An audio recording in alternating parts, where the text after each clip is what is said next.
Hello learners, कैसे आप सभी। आप सभी लर्नर्स के लिए राइटो लेके आया है जेई मेंस की पीवाईक्यू सीरीज़, जिसमें आज हम फिज़िक्स की पीवाईक्यू सीरीज़ स्टार्ट करने जा रहे हैं और हमारा पहला टॉपिक है इलेक्ट्रिसिटी। तो बिना टाइम वेस्ट करिए शुरू करते हैं। पहला क्वेश्चन है the effective resistance between A and B if each resistor is R. तो आपका ये सर्किट है, आपको इक्विवेलेंट रेजिस्टेंस निकालना है।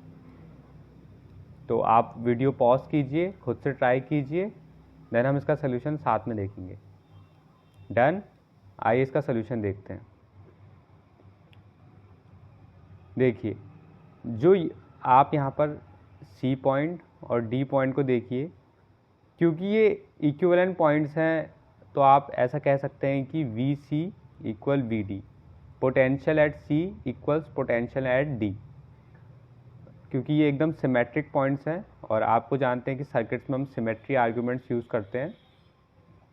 तो कोई भी करंट सी डी पर कोई भी करंट फ्लो नहीं करेगी।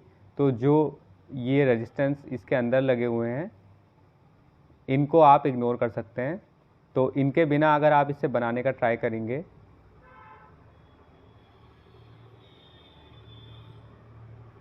तो ये कुछ इस तरह से बनेगा। इसके बाद ये इजी हो जाएगा सॉल्व करना, क्योंकि इसके बाद आपको ये बिल्कुल सीरीज़ पैरेलल कॉम्बिनेशन में दिखेगा। तो अब आप इसे आसानी से सीरीज़ पैरेलल से सॉल्व कर सकते हैं। अपर ब्रांच जो है ये वाली, इसमें जो रेजिस्टेंस है वो सीरीज़ में है तो वो ऐड हो जाएंगे। इसी तरीके से जो ये मिडिल ब्रांच है और जो ये लोअर ब्रांच है इसके भी सीरीज़ में है तो ये ऐड हो जाएंगे।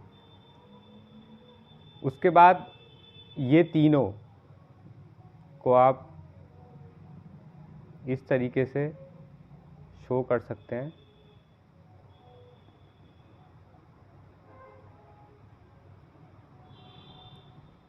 तो ये तीनों अभी पैरेलल कॉम्बिनेशन में है, तो पैरेलल कॉम्बिनेशन सॉल्व करने के लिए आप कर सकते हैं।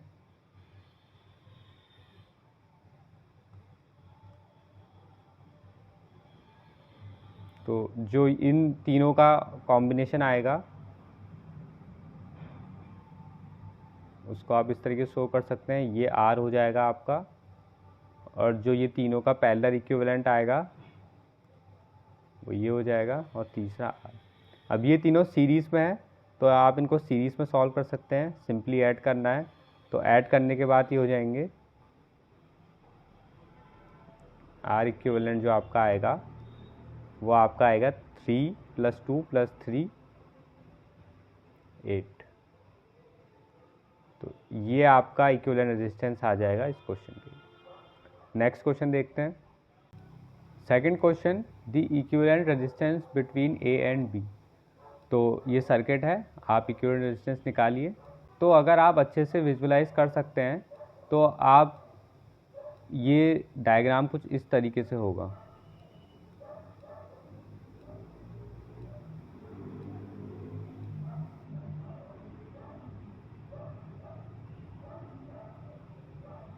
अभी मैं आपको समझाता हूँ ये कैसे हुआ है।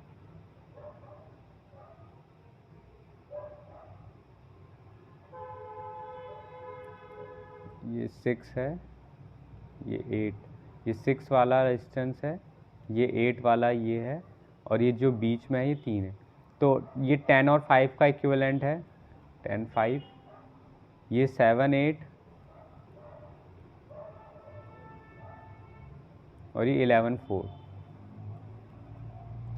तो अगर आप ये जो मिडिल वाला आपका वायर है इसको इस तरफ को खींचें और इसको इस वाले को आप नीचे को खींचें इस तरफ को, तो आप देखेंगे कि ये वाला सर्किट इस तरीके से आपको दिखेगा। अगर आप विजुअलाइज कर सकते हैं तो अगर आप इसको खींचें इस तरफ को इस डायरेक्शन में और इसको नीचे को खींचें तो ये आपका इस तरह को दिखेगा।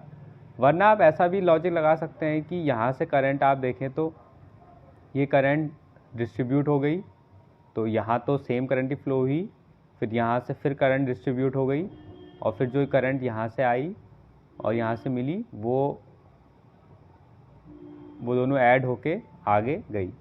तो ये जो तीनों आपके रेजिस्टेंस है, अगर आप ये तीनों इक्विवेलेंट निकालें तो वो आपस में पैरेलल में है क्योंकि करंट डिवाइड हो रही है। तो ये लॉजिक भी आप लगा सकते हैं। तो इन दोनों केसेस में इस तरीके का आपको सर्किट मिलेगा। तो आप इसमें अब आराम से इक्विवेलेंट निकाल सकते हैं, क्योंकि ये जो बीच में है ये सारे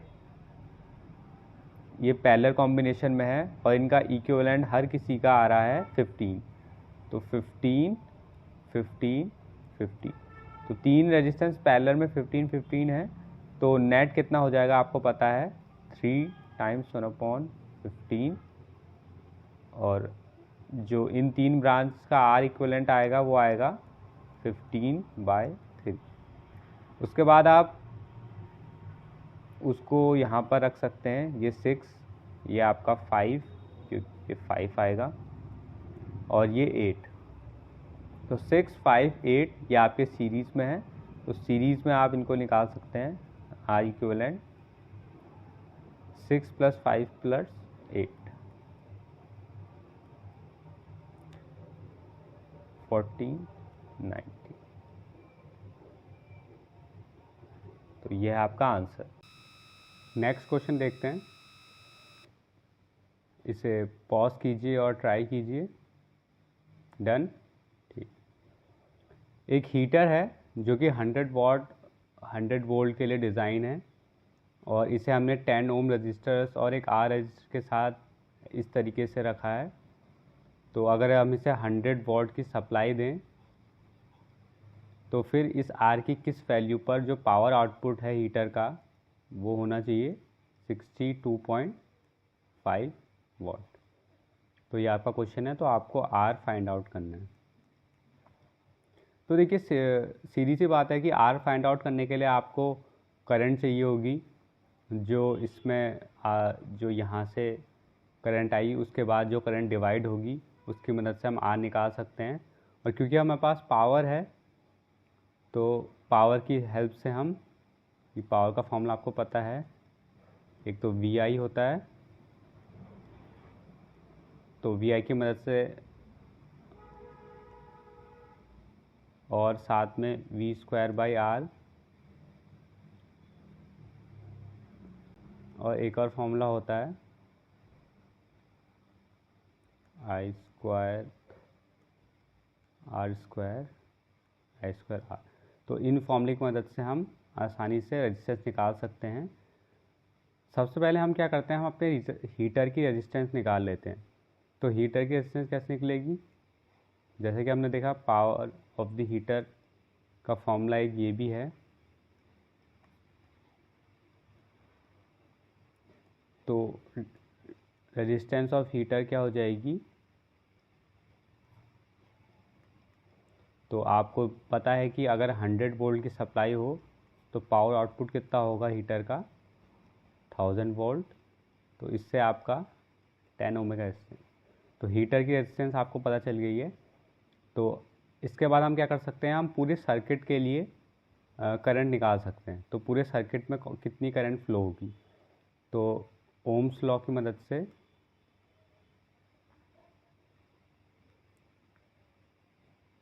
I = V/R इक्विवेलेंट। तो R इक्विवेलेंट आप निकाल सकते हैं इस पूरे सर्किट का। कैसे, हमारे पास अगर हम देखा जाए तो एक 10 ओम का रेजिस्टेंस है और एक और यहाँ पर 10 ओम का, और ये R। तो 10 10 और R, तो इन दोनों का हम पैरेलल कॉम्बिनेशन निकाल सकते हैं। 1/10 + 1/R वो हो जाएगा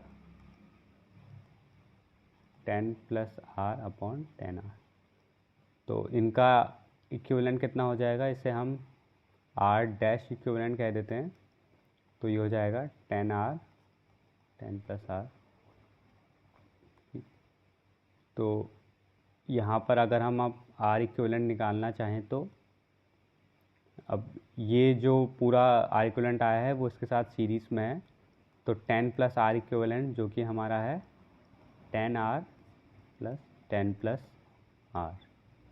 ठीक है, तो एलसीएम लेके इसे भी आप सॉल्व कर लीजिए। तो ये इधर जाएगा तो ये इसके साथ मल्टीप्लाई हो जाएगा 100 प्लस 10R, और ये 10R इधर है तो 20R।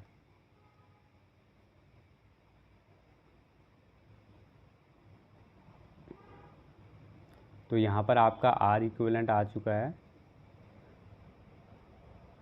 इसके बाद हम करंट निकालने के लिए सर्किट में जो करंट है वो हो जाएगी हमारी V बाई आर इक्विवेलेंट। तो V हमारा है 100 वोल्ट्स, सप्लाई 100 वोल्ट्स की है, और R इक्विवेलेंट अभी हमने निकाला 100 प्लस 20R अपॉन 10R। उसको आप सॉल्व करेंगे तो वो ऊपर आ जाएगा। इसके बाद अब आप वोल्टेज डिविडेंड रूल से जानते हैं कि यहाँ पर जो पैरेलल कॉम्बिनेशन है उसमें करंट तो डिवाइड हो जाएगी लेकिन वोल्टेज सेम रहेगी। तो अगर आपको ये रूल पता है तो करंट जो हीटर में जाएगी, जो हीटर में करंट जाएगी वो कितनी होगी, वो होगी आपकी total current R upon R heater plus R। अगर आपको ये रूल नहीं पता तो सिंपली मैं आपको एक बता सकता हूँ।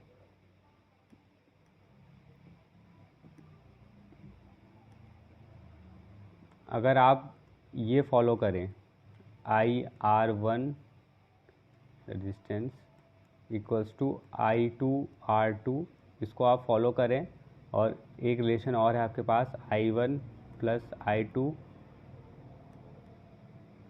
Equals to total current I। तो इसकी मदद से इसको आप यहाँ सब्स्टिट्यूट करें तो जो फॉर्मूला अभी मैंने लिखा है वो आपके पास आ जाएगा।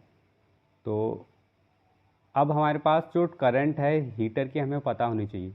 तो हीटर की करंट के लिए हम फिर से पावर का फॉर्मूला यूज़ करेंगे। पावर के लिए फॉर्मूला ये है I²R। ध्यान रखना ये करंट जो है वो हीटर में जो करंट जा रही है वो है, और रेजिस्टेंस हमें हीटर की पता है। तो पावर आउटपुट हमें कितना मिल रहा है 62.5 वोल्ट। तो आई हीटर की करंट इससे निकल जाएगी और ये 10 ओम रेजिस्टेंस है। तो I² कितना आ गया आपका, इसको आप इधर भेजेंगे तो ये अपॉन में चले जाएगा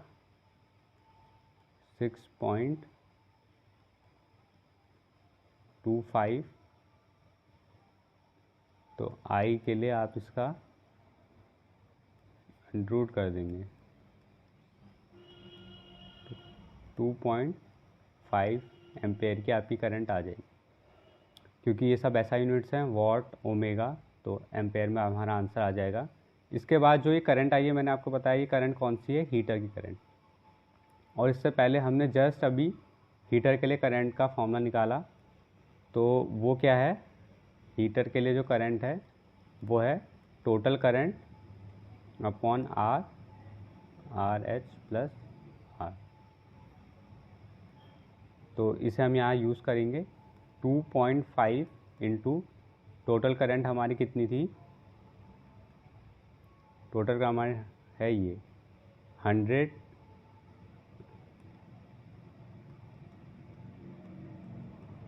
10 प्लस आर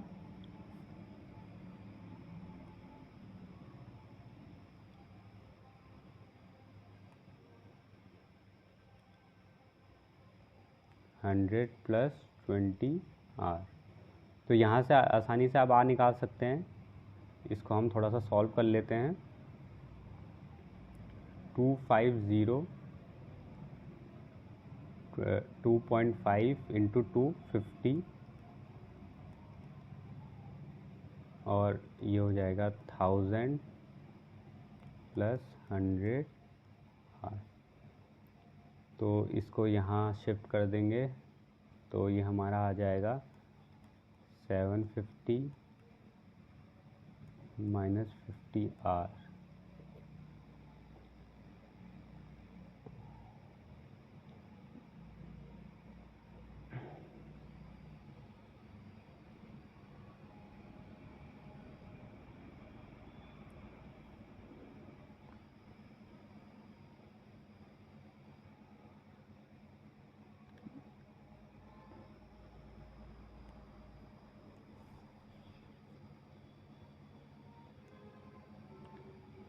ये आपकी टोटल करंट है, यहाँ पर R और R हीटर आपका 10 है, तो इससे ये पूरा टर्म कट हो गया है। तो 2.5 equal 100R upon 100 plus 20R। तो इसे सॉल्व कर लेंगे। 250 plus 50R equals to 100R। तो 250 इक्वल्स 50R, सो R इक्वल्स 5। तो ये आपका आंसर है। Next question, done. 12 wires each having resistance 2 ओम। तो ये जो क्यूब आपको दिख रहा है, इसकी हर वायर का रेजिस्टेंस कितना है? 2 ओमेगा, 2 ओम्स रेजिस्टेंस है। तो अगर ये बैटरी का जो ईएमएफ है, अगर हम 6 वोल्ट की बैटरी इसमें लगाएं, तो ए और सी के अक्रॉस ये बैटरी लगी है, तो जो वोल्टेज डिफरेंस होगा ई और एफ पर, वो कितना होगा? तो देखिए, फिर से हम यहाँ पर सिमेट्री का आर्गूमेंट यूज़ करेंगे।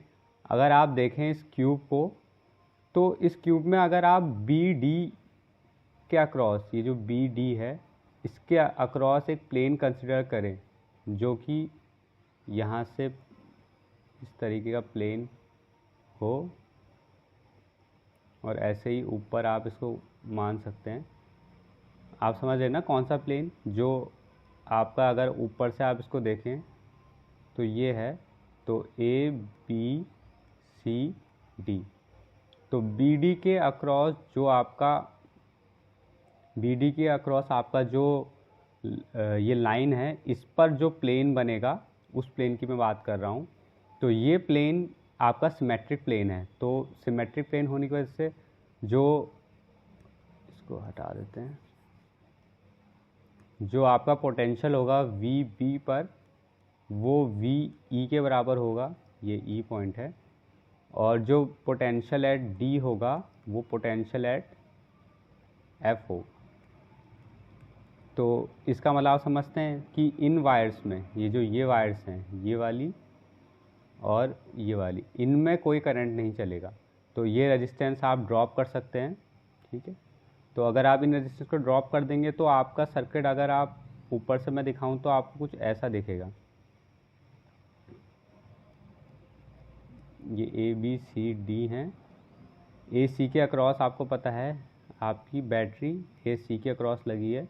तो यहाँ से करंट आप देखेंगे डिवाइड हो रहा है, तो करंट यहाँ जाएगा और यहाँ, और आप ये भी देख सकते हैं करंट सिमेट्री के हिसाब से बराबर जाएगा, पर तो यहाँ से करंट डिवाइड हो रहा है। तो ये 2 ओम्स का रेजिस्टेंस है, ये भी 2 का रेजिस्टेंस है, ये भी 2 का, ये भी 2 का। तो इन दोनों पर सेम करंट फ्लो हो रही है। तो ये हो जाएगा आपका, इसको आप सिंगल मान सकते हैं 4 का, और जो ये है, ये भी सिंगल आप मान सकते हैं 4 का। ये आपकी बैटरी है जो ऐसे लगी है।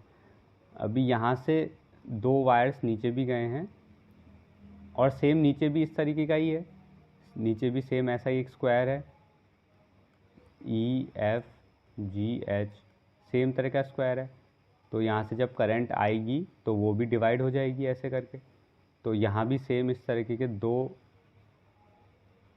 बन जाएंगे 4 के, और 2 और 2 के आपके जो ये नीचे को गए हैं, बी ई में तो करंट नहीं है, ए एच, यह आपका ए एच, और यह है आपका सी एफ, ठीक। तो ऊपर वाले का फिर बाकी ये 2 जो पैरेलल में है, तो 4 और 4 पैरेलल में आप इसको सॉल्व करेंगे तो ये कितना आ जाएगा? ऊपर वाला 4 और 4 पैरेलल सॉल्व करेंगे तो ये आ जाएगा आपका सिंगल रेजिस्टेंस आ जाएगा 2 ओम्स का, क्योंकि 2 1/4 सॉल्व करेंगे तो ये आ जाएगा 1/2। तो आर इक्विवेलेंट ऊपर वाले का कितना आ जाएगा, अपर ब्रांच का 2 ओम्स। तो 2 ओम्स इसका रेजिस्टेंस ऊपर वाले का, फिर 2 ओम्स इसका, फिर 2 ओम्स नीचे वाले का, और फिर 2 ओम्स इसका, और यहाँ पर आपकी क्या लगी हुई है, बैटरी लगी हुई है। तो 2 2 और 2। इसके बाद आप इन्हें देखेंगे तो ये तीनों किस में है, सीरीज़ में। तो सीरीज़ की मदद से होने में ये, तो अब इसका इक्विवेलेंट आप बनाएंगे तो ये कुछ ऐसा बन जाएगा, ये 2 और इस तरफ 6, ये 2 का और ये 6 का। और इसके लिए आप आर इक्विवेलेंट निकालेंगे तो 1/2 प्लस 1/6, तो ये 4/6 हो जाएगा। एक्चुअली इसका रेसिप्रोकल होता है, तो 4/6 का भी रेसिप्रोकल, तो ये हो जाएगा 3/2।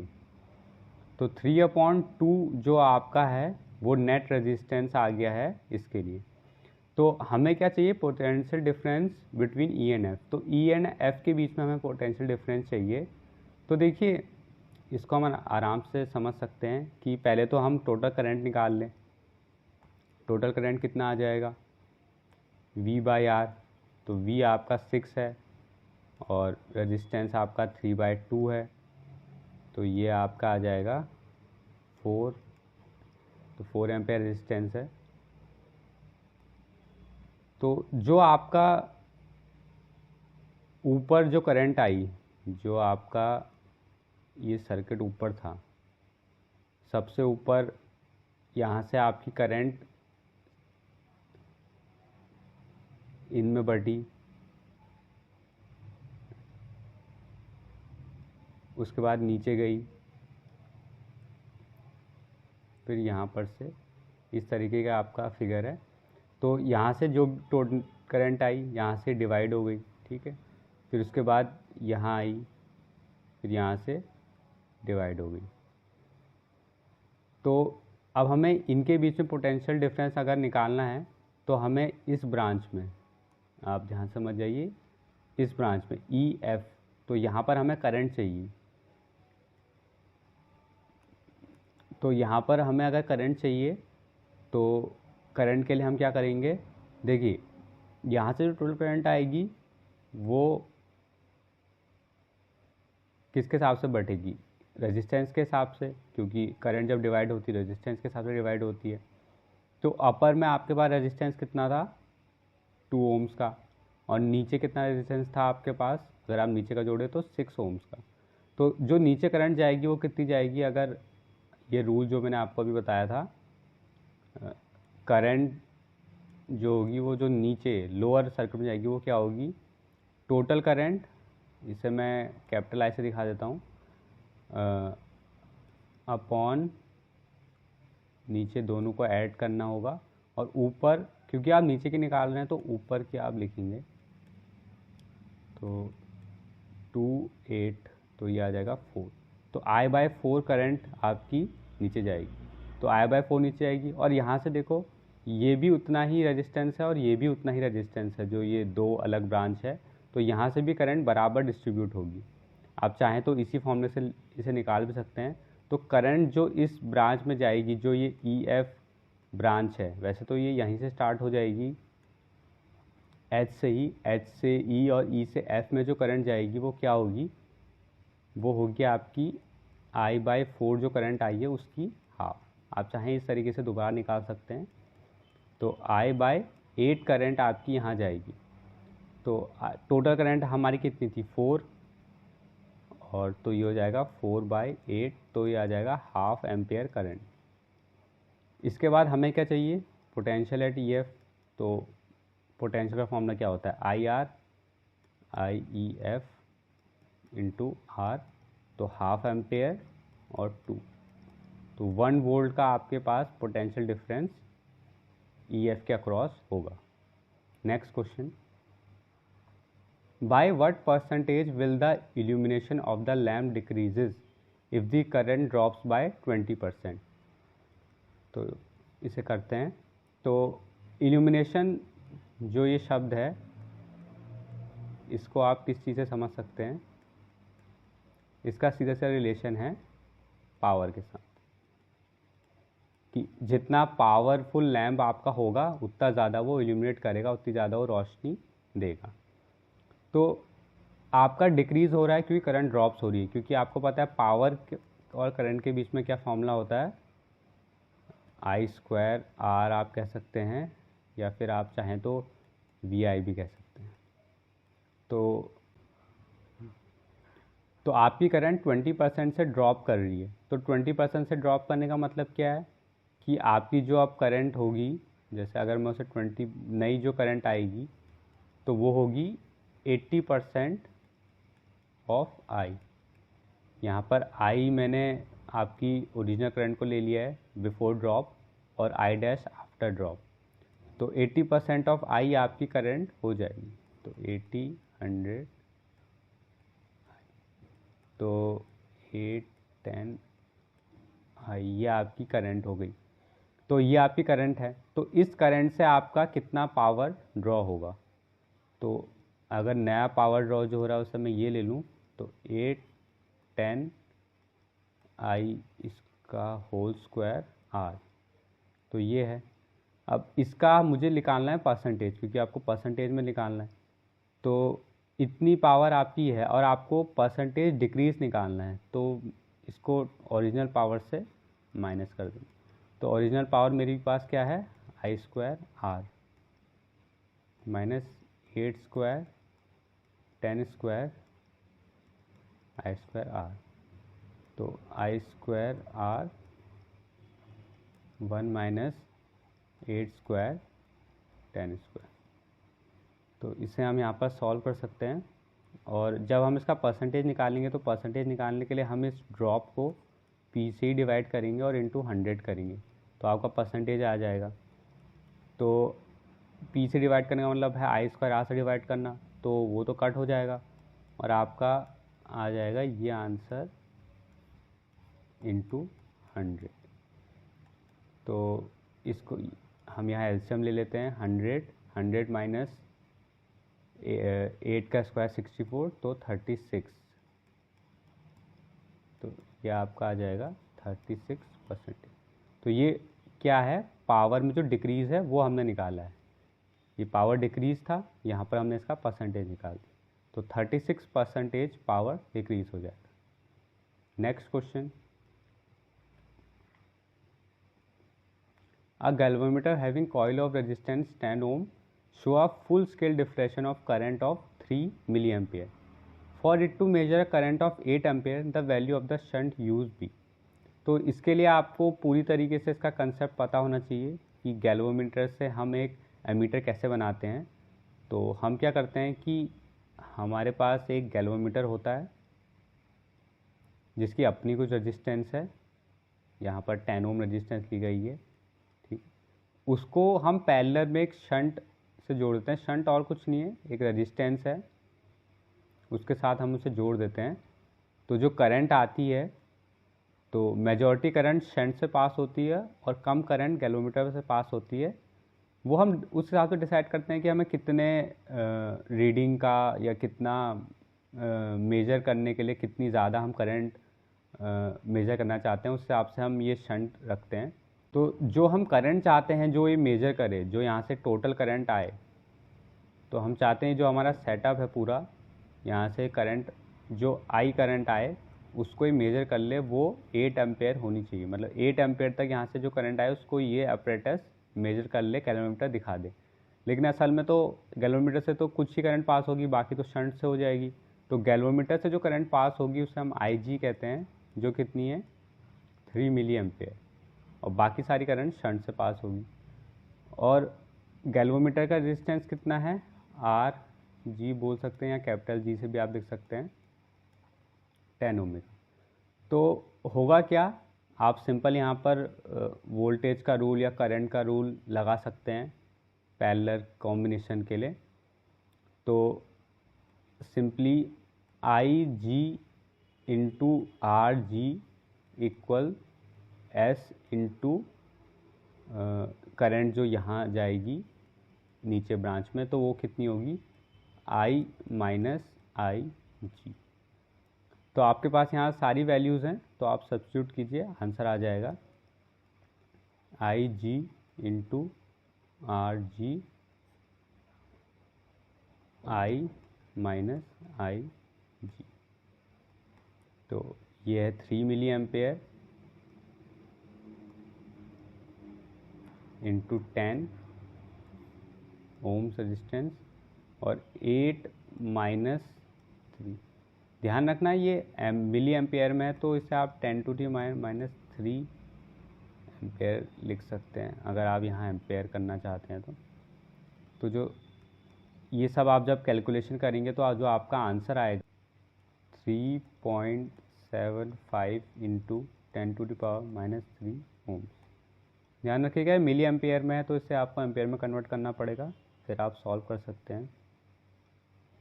यूनिट्स का ध्यान रखिएगा। नेक्स्ट क्वेश्चन,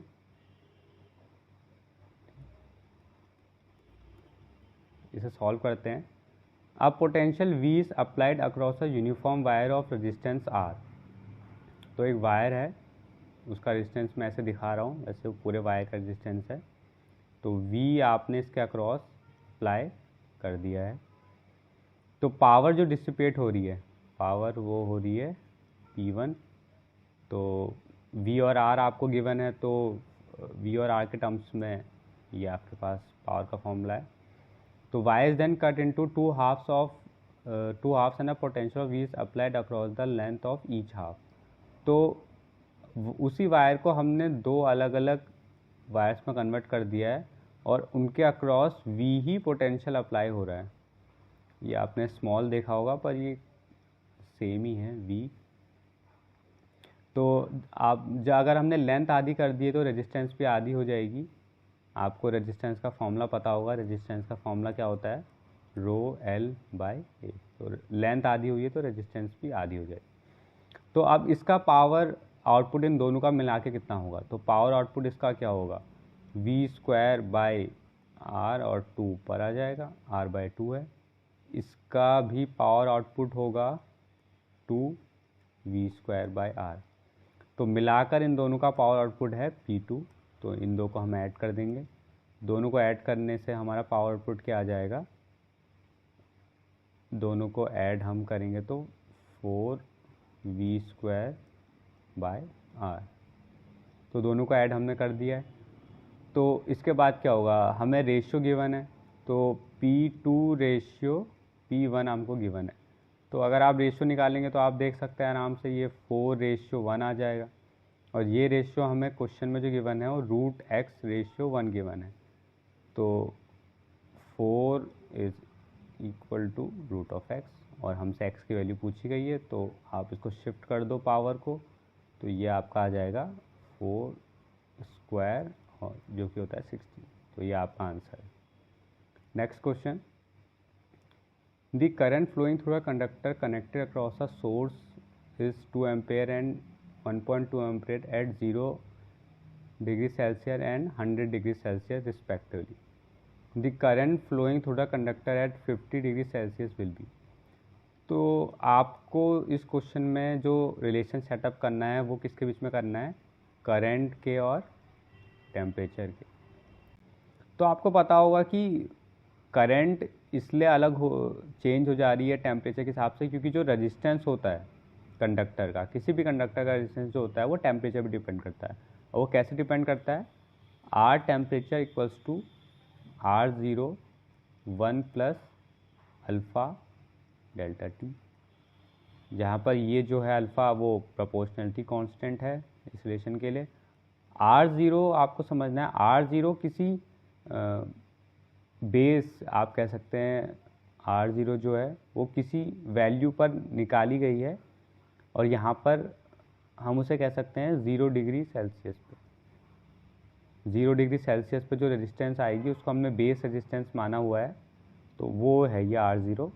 और RT किसी भी टेम्परेचर पे है, और डेल्टा टी जितना चेंज इन टेम्परेचर होगा और डेल्टा टी होगा जो चेंज इन टेम्परेचर होगा विथ रिस्पेक्ट टू R0। जब मैंने कहा था कि इसको हमने बेस माना है, तो इसके हिसाब से जो टेम्परेचर चेंज होगा डेल्टा टी, तो उस टेम्परेचर पर आपको, जैसे आपने टेम्परेचर 0 था आपने 100 कर दिया, तो 0 से आपने 100 कर दिया, तो टेम्परेचर चेंज कितना हुआ 100, तो 100 R100 की वैल्यू आपके पास आ जाएगी।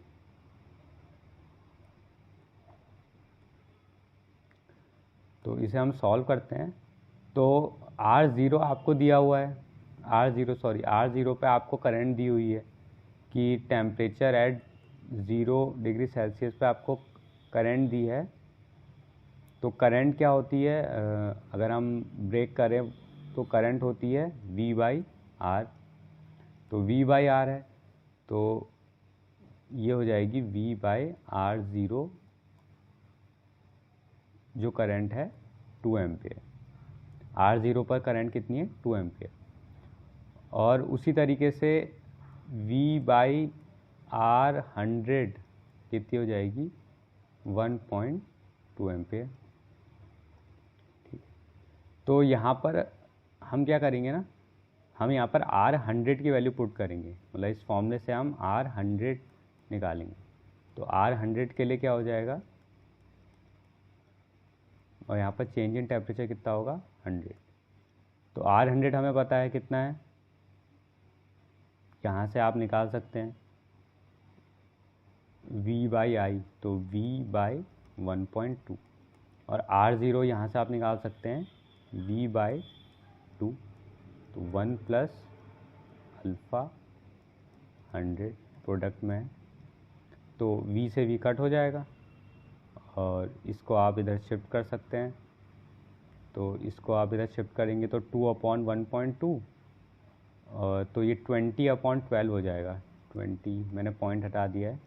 उसके बाद ब्रैकेट के अंदर का -1 इधर शिफ्ट कर सकते हैं, तो अल्फ़ा डॉट 100।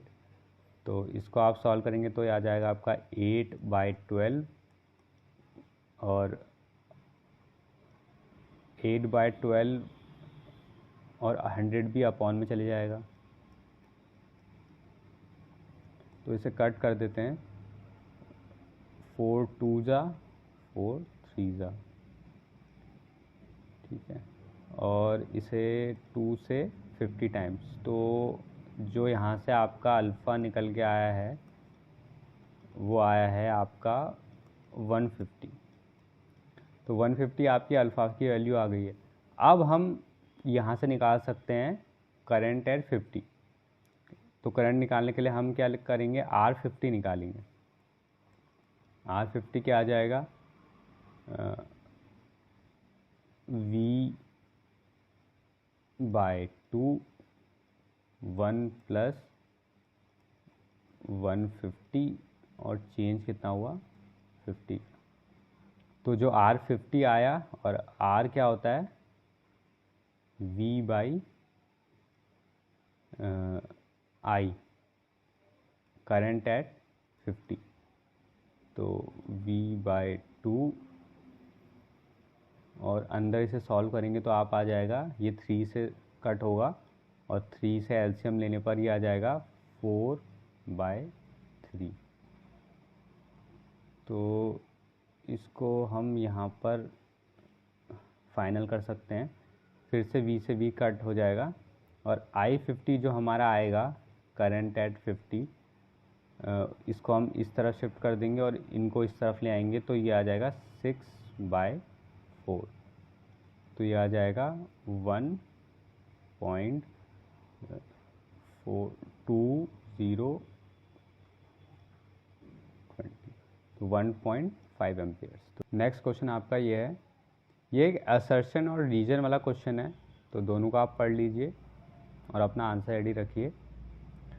तो असर्शन क्या है, for measuring the potential difference a resistance 600 ohm, the voltmeter with 100 ohm will be preferred over 400 ohm resistance.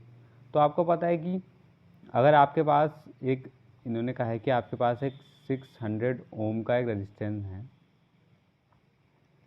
तो वो कह रहा है कि आप ऐसा वोल्टमीटर यूज़ करेंगे जिसका रेजिस्टेंस 1000 हो, बजाय कि जिसका 4000 हो। मतलब जब आप इसके अक्रॉस एक वोल्ट मीटर लगाएंगे मेज़र करने के लिए, ठीक है, इसका पोटेंशियल डिफरेंस मेज़र करने के लिए, तो उस वोल्ट मीटर का रेजिस्टेंस 1000 हो आप ये प्रेफर करेंगे और 4000 वाले को आप प्रेफर नहीं करेंगे, ये वो कह रहा है। और रीज़न क्या दे रहा है कि volt meter with higher resistance will draw smaller current than volt meter with lower resistance. तो ये कह रहा है कि जो हायर रेजिस्टेंस वाला आपके पास होगा वो स्मॉलर करंट ड्रॉ करेगा वोल्ट मीटर में। आपको पता है ना वोल्ट मीटर कैसे मेजर करता है, जैसे करंट यहाँ से आया तो वो कह रहा है कि अगर इसका हाई रेजिस्टेंस होगा तो सारा करंट यहीं से ब्रांच से निकल जाएगा और कुछ भी करंट वोल्ट मीटर में नहीं जाएगा। इसीलिए वो ज़्यादा ओम वाला नहीं, ज़्यादा कम ओम वाला रेजिस्टेंस प्रेफर कर रहा है। Higher resistance small current draw करेगा टुवर्ड्स दी वोल्ट मीटर। तो आप बताना है कि ये सही है या नहीं है।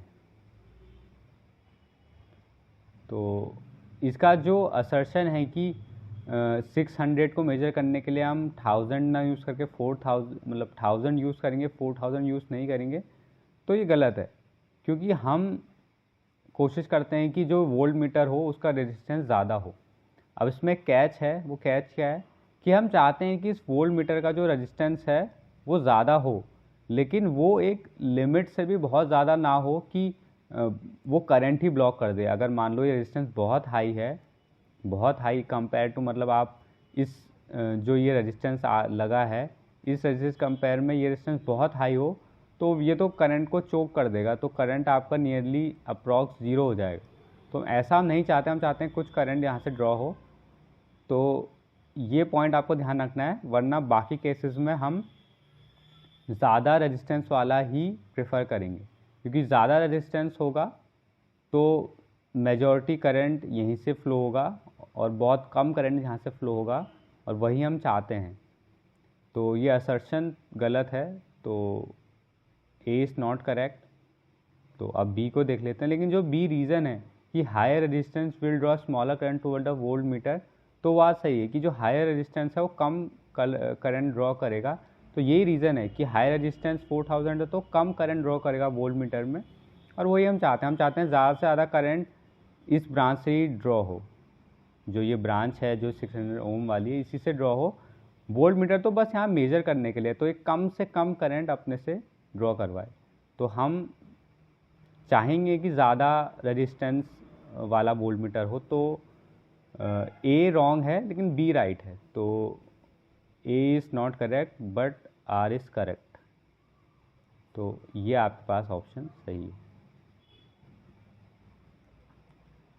नेक्स्ट क्वेश्चन आपके पास है, a hollow cylinder conductor has length इतना while is inner and outer diameter are इतना।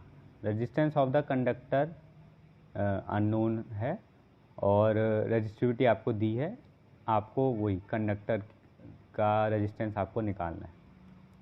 तो इसमें क्या होगा कि अब इसको आप समझिए, हॉलो सिलेंड्रिकल कंडक्टर है, हॉलो अंदर से खाली है, लेकिन उसकी कुछ थिकनेस है, उसी में से तो करंट ड्रॉ हो रहा है, तो थिकनेस है उसकी। तो इनर और आउटर डायमीटर आपको दिया है। तो जब आपको रेजिस्टेंस निकालनी होती है तो रेजिस्टेंस का फॉर्मूला क्या होता है, रो एल बाई ए। तो यहाँ पर रो आपको दिया है, ठीक है, रो आपको दिया है, एल भी आपको दिया है, ए आपको निकालना है। तो ए के लिए आप क्या करोगे ना, देखो जो ये इसका अगर आप इधर से क्रॉस सेक्शन देखोगे तो कुछ ऐसा होगा, रिंग लाइक। तो ये एरिया है, करंट इस एरिया से ही ड्रॉ हो रहा है, तो ये एरिया आपको चाहिए। तो सिंपली आपने छोटी क्लास में पढ़ा होगा कि रिंग का एरिया कैसे निकालते हैं। तो पाई R2 square minus R1 square. तो आपको ये ध्यान रखिए, आपको डायमीटर दिया है तो डायमीटर को आपको हाफ करना पड़ेगा, तो ये हो जाएगा आपका 4 mm square minus 2 mm square. तो यहाँ पर आप ए स्क्वायर माइनस बी स्क्वायर लगा सकते हैं। तो ये आपका हो जाएगा 4 + 2 6 और 4 - 2 2। तो 12 पाई mm स्क्वायर है तो आपको पता है -3 होता है 3 मीटर, तो इंटू 2 तो -6 मीटर, अभी मीटर में हो गया है। तो अब आप रेजिस्टेंस आराम से निकाल सकते हैं। 2.4 इंटू 10⁻⁻8 इंटू 3.14, 12 पाई है, और पाई की वैल्यू भी आपकी 3.14 होती है। 12 इंटू पाई इंटू 10⁻⁻6, तो ये पाई से कट हो जाएगा, और इसको आप 0.2 टाइम्स कट कर सकते हैं, तो ये आपका आ जाएगा 0.2, और इसको आप सॉल्व करेंगे तो 10⁻⁻2, तो ये आपका आ गया है रेजिस्टेंस। चाहें तो आप इसको 2 इंटू 10⁻³ ओमेगा भी लिख सकते हैं। तो अप्रॉक्स आंसर है, क्योंकि हमने वैल्यू अप्रॉक्स कर ली थी पाई की, तो पाई की अप्रॉक्स वैल्यू से, तो ये आपका आंसर है। Thank you.